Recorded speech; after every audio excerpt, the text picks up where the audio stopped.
বস, আমার মাইনেটা লাগবে, ওর টাকা খুব দরকার। বেতন দেবো কোথা থেকে?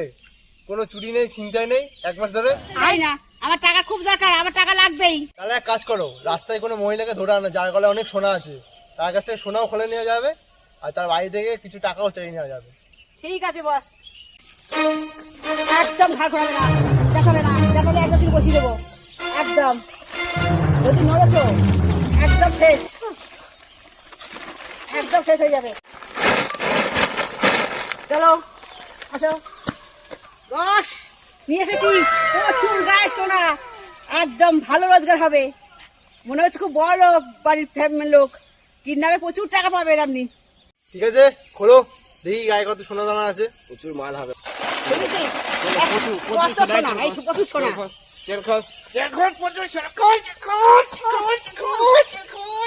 এই কি এটা? আমার মা তো, এটা মা তো। বাবু তুই তোকে পড়াশোনা শিখেছি, বাইরে পড়াতে পাঠিয়েছি, তুই তুই এই চুরি চাকরি করছিস? হ্যাঁ হ্যাঁ, মস্তানি করছিস তুই? হ্যাঁ, চোরের লিডার হয়েছিস?